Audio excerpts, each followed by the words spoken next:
Forensic job role number 10.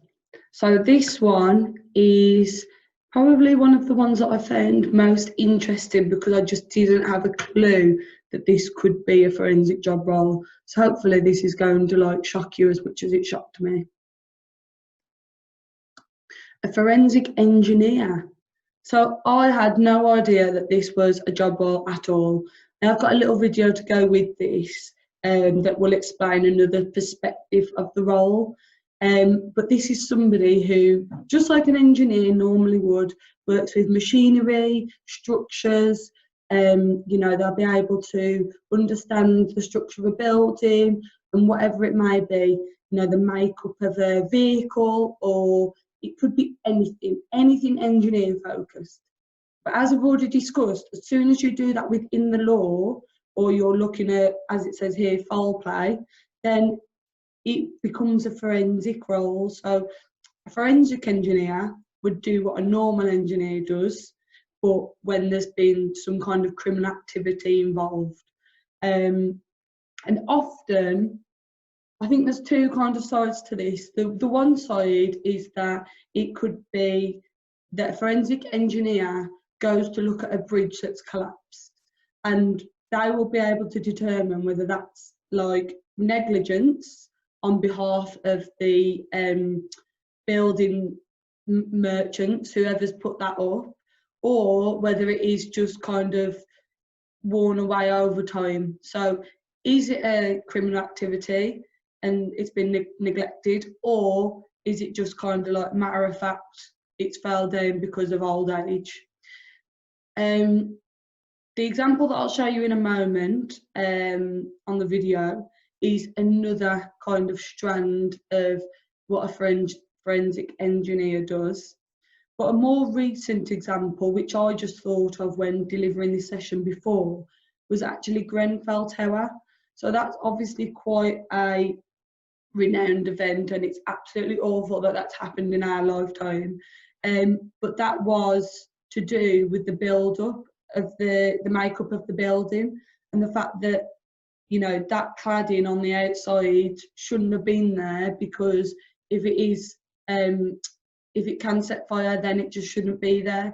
And so a forensic engineer perhaps would have been on site with the fire engines when it had happened. Who knows? They could have been, at the scene of the crime the next day to assess whether that was, by fault of nobody's, or whether it was by fault of the people that basically put it there. And as we know, it is still going through court now, and there will be forensic engineers involved in that court case, and giving evidence as to whether this is, a criminal activity or just an unfortunate event. So we'll go through these bits first, and then I'll show you the video last. So qualifications, you could just do a degree in engineering, because a forensic engineer is just an engineer. But then perhaps you might want to do a master's in forensics afterwards, who knows. But yeah, a degree in engineering would be fine. And then, fun fact, is that forensic engineering is actually art and science together, because art in the way that you're looking at drawings, because often forensic engineers will look at drawings of buildings, of what the makeup is, but also science, because you need to know, as you'll see in the video in a moment, the periodic table really well. So let me just share my screen. I'm just going to swap my screen. Okay, and then share my computer sound. Joe Reynolds is a forensic engineer. This piece appears to be in normal condition with the green paint still showing.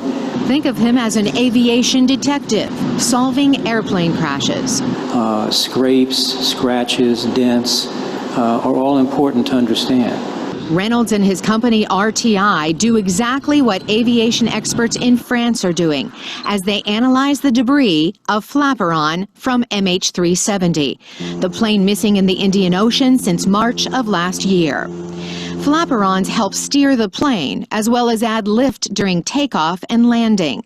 You may have seen the flaperons from a passenger window, moving up and down as the plane takes off and lands.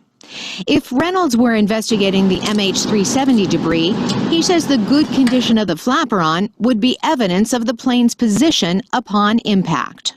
I think it tells us that the angle of entry or impact with the sea was at a very low angle. When the RTI group is hired to investigate a crash, their first task is confirming the part belongs to the plane.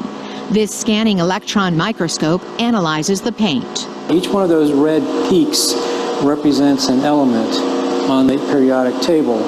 That kind of test could also be used by experts in the MH370 investigation, because the plane's paint is a formula unique to the Boeing 777. So I'm just going to leave that there.